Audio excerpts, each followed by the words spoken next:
Hi,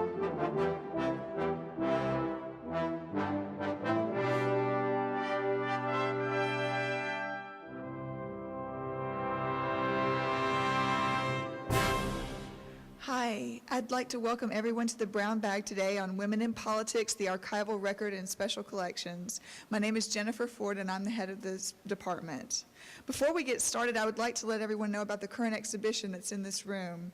It's called Hail to the Chief, an exhibit on presidents and Mississippi and presidential elections. We hope that you'll have a chance after the talk today to view the history of Mississippi and the presidency in this room. I'd also like to point out the evaluation forms of our program, which are on your chairs. We would appreciate it if you could complete the forms about this experience and place them in the box that we have next to the door as you are leaving. If you need pencils, we have plenty of those at the front desk for you to use. Librarians always have pencils. I would like to briefly introduce all of our speakers today. First of all, Dr. Lee McWhite, who's held the post of Political Papers Archivist since 2005. She received her undergraduate degree from Rhodes College and her master's and doctorate in history from the University of Mississippi.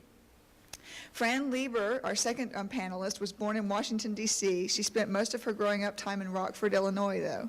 She graduated from Northern Illinois University and taught school for 3 years before moving to Jackson, Mississippi in 1968. Because of her strong support of public schools and 3 boys, gosh, she must have been pretty busy there, entering the Jackson schools, she became very active in the integration of schools there. She was president of the ESAA, a special federal Title I program for math and reading for the Jackson schools, and active in the PTA in schools where her sons attended. She joined the League of Women Voters in 1969 and as legislative director for the League of Women Voters Mississippi was very active in the education reform during the 1980s. She now serves as president of the League of Women Voters of Mississippi. Dr. Cora Norman, a former Ole Miss employee at the University Extension Office and a former member of the Oxford chapter of the League of Women Voters. She graduated from Ole Miss with a master's degree in the mid-1960s and received her PhD in higher education in 1975. She helped establish the Oxford League of Women Voters chapter and was involved throughout her professional life in issues that faced women in the state. She retired as director of the Mississippi Humanities Council. Thank you again for coming today, and please join me in welcoming our panel.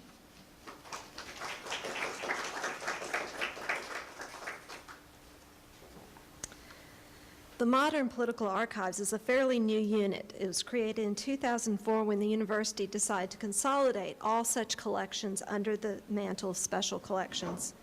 Among our extensive holdings are the congressional papers of Pat Harrison, Thomas G. Abernathy, William M. Whittington, James O. Eastland, Jamie Whitten, Thad Cochran, Trent Lott, and Roger Wicker. We also have the judicial files of J.P. Coleman, Orma Smith, Armis Hawkins, and Claude F. Clayton. These collections are invaluable historical resources. Not only do they provide researchers insight into the careers of significant public officials from this state, they also document the experiences and grassroots opinions of Mississippi residents. When the U.S. Commission on Presidential Debates announced last November that the University of Mississippi would host the first 2008 presidential debate between party nominees, Special Collections immediately began planning related activities, including a small series of brown bag programs. Early on, I decided to focus one of these programs on 3 collections about women in politics whose finding aids were recently revised and placed online: the Lily Thompson Collection, the Southern Women Legislators Collection, and the Archive of the League of Women Voters of Mississippi.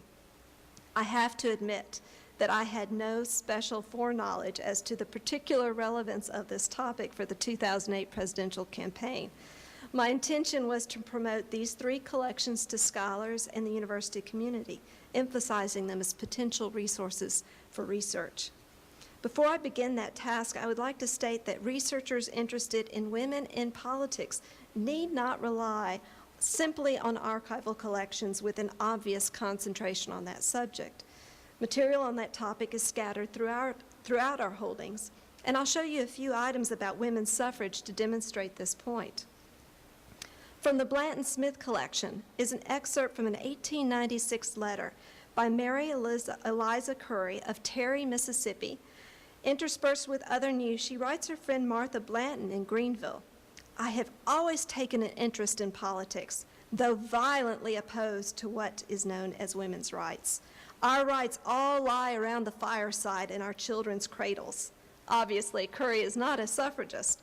However, she proceeds to express her own opinion on the current presidential campaign and the dominating topic of currency. In the present political muddle, I am a bolter. Can't stand either McKinley or Bryan. Of the two, like McKinley better because he is for gold, or pretends to be. I am a warm friend of Mr. Cleveland's. I admire his uprightness, his firmness, and his courage. The things for which the mobby crowd is shouting so against him are the very things I admire him for. In comparison with Bryan, he is a pygmy to a giant. In the late 19th and early 20th centuries, University of Mississippi graduating seniors had to complete a written thesis in their field of study. A number of students wrote about politics, including a few on the subject of voter franchise. In 1892, S.C. Gardner's debated the merits of women's suffrage in the state. Finally, the papers of Pat Harrison, who represented Mississippi in the U.S. Senate between 1919 and 1941, includes a file labeled Women's Suffrage. As with the previous example, opposition to the issues arose in part because African American women would also attain the vote. In this carbon letter from the senator to another state politician, Harrison proposes an amendment to Mississippi's Constitution, which is insulting and believes might eliminate the perceived problem.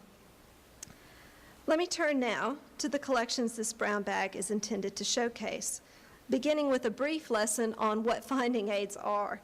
Finding aids provide researchers, let me click on this one. Finding aids provide researchers with descriptive information about a collection, including biographical or historical accounts,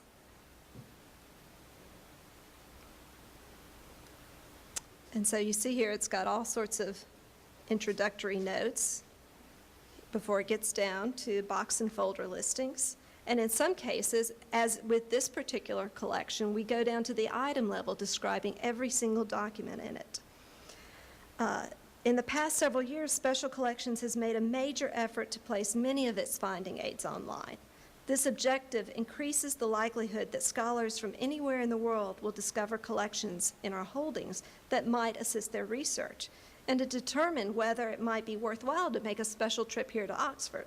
Of course, it also assists those in our community in making those same discoveries at home or in their office without having to make a special trip to J.D. Williams Library.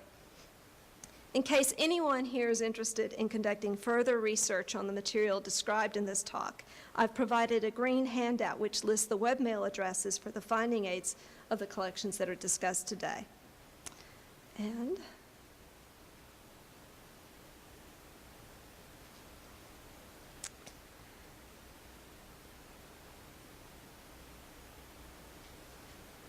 Mrs. Dwayne Morgan of Yazoo City donated the Lily Thompson collection to the university in 1958.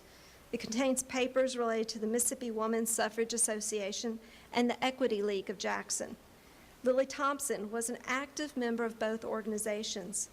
Created in 1897, the Mississippi Women's Suffrage Association elected that year Nellie Nugent Somerville as president, Belle Kearney as vice president, and Thompson as secretary. Thompson, along with other members, prepared and distributed the group's literature and press releases to state newspapers.